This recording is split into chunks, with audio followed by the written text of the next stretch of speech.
দেখো প্রথমে যে ভয়াবহ আগুন আমরা দেখেছিলাম সেই আগুন এই মুহূর্তে নেই, কিন্তু পকেটে এখনো আগুন রয়ে গিয়েছে। দমকলের পক্ষ থেকে পকেটগুলোতে আগুন নেভানোর কাজ করা হচ্ছে। তুমি দেখো যে এইখানে আমি তোমাকে দেখাচ্ছি যে এই যে টিনগুলো, আমাদের চিত্রগ্রাহক প্রতিনিধি অঞ্জনদাকে দেখাতে বলবো, এই যে টিনগুলো সব নিয়ে এসছে এখান থেকে, এখনো অবধি তুমি দেখতে পাচ্ছ এখান থেকে পুরো ধোঁয়া বেরোচ্ছে।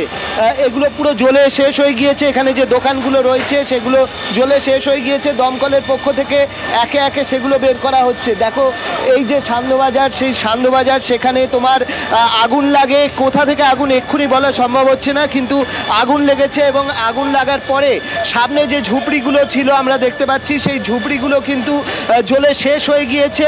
এবং সেগুলো এখনও দেখো পকেটে যে আগুন রয়েছে, তোমাকে দেখাবো যে পকেটগুলো থেকে যেরকমভাবে ধোঁয়া বেরোচ্ছে। দমকলের পক্ষ থেকে বলা হচ্ছে প্রেসার বাড়ানোর জন্য, দমকলের পক্ষ থেকে প্রেসার বাড়ানোর কথা বলা হচ্ছে। দমকলের এখনো অবধি আমরা সামনেতেই দেখতে পাচ্ছি অন্তত প্রায় 1 2 3 4 4টি ইঞ্জিন অন্তত সামনে রয়েছে আমরা দেখতে পাচ্ছি। এবং সেই দমকলের পক্ষ থেকে যে কাজ, সেই কাজ তারা ইতিমধ্যেই করছেন। কোথা থেকে আগুন লেগেছে সেগুলো পরবর্তী সময় বিবেচ্য। এখানে এখানে এখনো যেরকম তারা দেখাচ্ছেন যে আগুন জ্বলছে কোনো কোনো জায়গায়। এখনো কি আগুন রয়েছে? জ্বলছে ভিতরে, এখনো জ্বলছে আগুন। ভিতরে এখনো আগুন। কটা নাগাদ আগুন লেগেছে এখানটা? এই কিছুক্ষণ আগে আমরা হঠাৎ ঘরে এখানেই ছিলাম, তো দেখছি এখানটা দিয়ে ধোঁয়া বেরোচ্ছে খুব। তো আমরা জাস্ট বাইরে বেরিয়ে দেখছি এই সাইডেও আগুন লেগে গেছে, ওদিকেও আগুন লেগে। আধ ঘন্টা হবে, আধ ঘন্টা হয়েছে। নিজেরাই 101-এ ডায়াল করে অ্যাম্বুলেন্স সরি ফায়ার ব্রিগেডের আমরা কল করলাম, তখন একটা গাড়ি আসলো। এখন তো অনেকগুলো চলে এসছে। এখানে কি মানে বাড়ি ছিল না শুধু দোকান? এখানটায় তোমার বিরিয়ানির দোকান, ভিতরে কিছু গরিব দুঃখীরা থাকতো, মানে বাইরে হচ্ছে দোকান এবং ভেতরে কিছু মানুষ থাকতো, এরকমটা বলা হচ্ছে।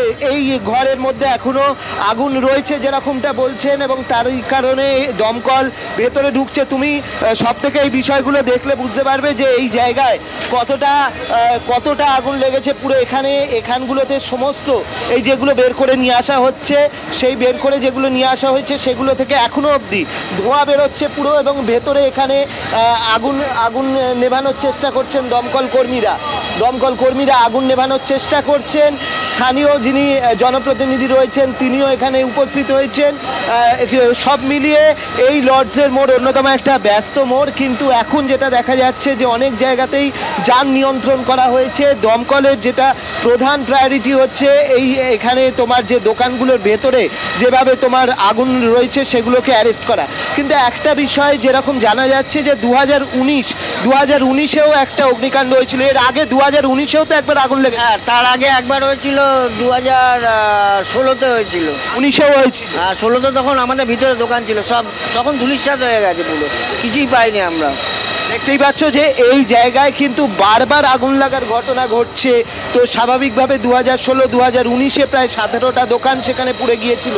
এবং এখন আমরা দেখতে পাচ্ছি যে দমকলের পক্ষ থেকে তারা কাজ চালাচ্ছেন এবং তারা চেষ্টা করছেন যাতে করে পকেটের যে আগুনগুলো রয়েছে, ফায়ার যেগুলো রয়েছে সেগুলোকে যাতে সম্পূর্ণ নিভিয়ে ফেলা যায় সেই চেষ্টা দমকল কর্মীরা করছেন। কিন্তু আমি এখানে বলবো যে অন্তত 10 থেকে 12টি দোকান ভস্মীভূত হয়ে গেছে, একাধিক ঝুপড়ি ভস্মীভূত হয়ে গেছে। এবং আরেকটা আশঙ্কার জায়গা, ছবিতেই আপনারা স্পষ্ট দেখতে পাচ্ছেন যে পাশে একাধিক বহুতল রয়েছে, ফলে এই আগুনকে সম্পূর্ণভাবে অ্যারেস্ট করার চেষ্টা কিন্তু দমকলের তরফে করা হচ্ছে এই মুহূর্তে।